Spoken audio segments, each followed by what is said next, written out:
గురుగారు, వృషభ రాశి వారికి ఈ వారం ఏ విధంగా ఉండబోతోంది? వృషభ రాశి వారికి 4 గ్రహాలు అనుకూలిస్తున్నాయి తల్లి. 6లో చంద్రుడు, 4లో బుధుడు, 5లో శుక్రుడు, 11లో రాహువు. మనోబలం విజయాన్ని ఇస్తుంది. వ్యాపారంలో కలిసి వస్తుంది. అద్భుతమైనటువంటి తెలివితేటలతో పనిచేయండి. మీరు అనుకున్నది మీరు సాధిస్తారు. లక్ష్మీ కటాక్ష సిద్ధి విశేషంగా ఉంటుంది. పట్టుదలతో చేసే పనుల్లో మేలు చేకూరుతుంది. ఓర్పుతో పనిచేయండి. కొందరు మిమ్మల్ని పరీక్షించాలని చూస్తారు.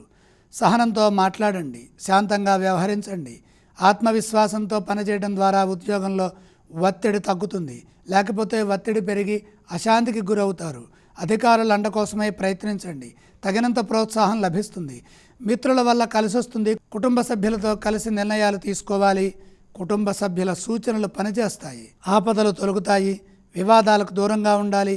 తొందరపడకుండా నిదానంగా ఆలోచించి చేసే పనుల్లో విజయం త్వరగా ఉంటుంది. దగ్గర వారితో విభేదాలు రాకుండా చూసుకోవాలి. ముఖ్య కార్యాల్లో లక్ష్యంపై దృష్టి నిలపాలి. నిరంతరం సాధనా శక్తిని పెంచాలి. అనవసరమైన విషయాలను ఎక్కువగా ఆలోచించవద్దు. కాలం వృధా కాకుండా చూసుకోవాలి. వారం ఉత్తరార్ధంలో మేలు చేకూరుతుంది. ఈ వారం ఈ రాశివారు ఏ స్తోత్రాన్ని పఠించాలి గురుగారు? వృషభ రాశి వారు లక్ష్మీ ధ్యానం చేసినట్లయితే ఇప్పుడు చెప్పిన ఫలితాలన్నీ కూడా వృద్ధి చెందుతాయి. వృషభ రాశి వారు ఏ ఆలయాన్ని సందర్శించాలి?